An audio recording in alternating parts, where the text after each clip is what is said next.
And, we saw it in the Westminster elections, we saw it in Brexit, we saw it over in the States with the presidential election. And we have lots of questions to ask about how we start to approach predicting elections. And people's views, the way they approach things has shifted. What causes people don't care that Trump was a liar, a misogynist, racist. They didn't care about any of that when they went to the polling booth and voted. They cared again about jobs, jobs, jobs, economy, make America great again. Everything else paled into insignificance for them.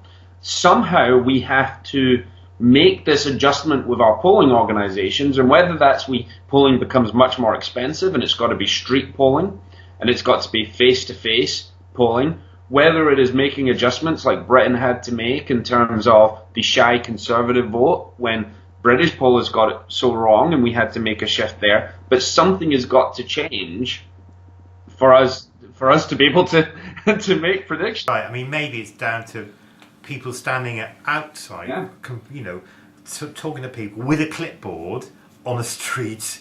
What is your view on blah blah blah? So it's far more difficult, I would suggest, to effectively lie to a face-to-face person.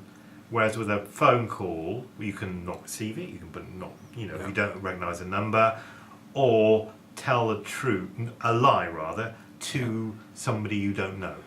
But I was just saying, but obviously doing that sort of polling is vastly more expensive than your telephone polling or your online polling, which has become sort of the norm over the last few years. But at least it may be more accurate. Well, the online polling is so suspect. I mean, even Fox News came out and said, look, we don't quote online polls, we don't use online polls in our resources because they can be so easily manipulated. So that was one of the issues. But secondly, you've got this this growing body of evidence that says not only is it difficult to do these telephone bank polls, what used to take a few hours to get 1,500 responses now takes up to a week to get people that you can, actually have a conversation with. And I think, well, that alone is something. This again came out of some of the articles that I was reading, because I really struggled to figure out why it has, in just literally 4 years' time, disintegrated. Yes, they did a terrible job of polling here during the 2015 election for Westminster. But polling in America is meant to be better, isn't it? It is better, or I thought it was, but this is I expected there to be problems because Nate Silver and the people that came over thinking they could now do the same polling models here that they did in the USA. It just was a fantasy. It didn't work. It didn't work for them, and I gave him a little bit of slack because he was a fish out of water, a stranger in a strange land.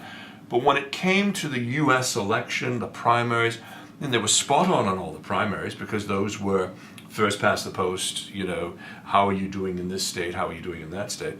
But when it came to the actual general election, yes, we knew that the tracking polls were nationwide, but there were so many state-by-state polls that were looking at swing states and providing data and information as to where they stood, and those are the ones that got it very, very badly wrong.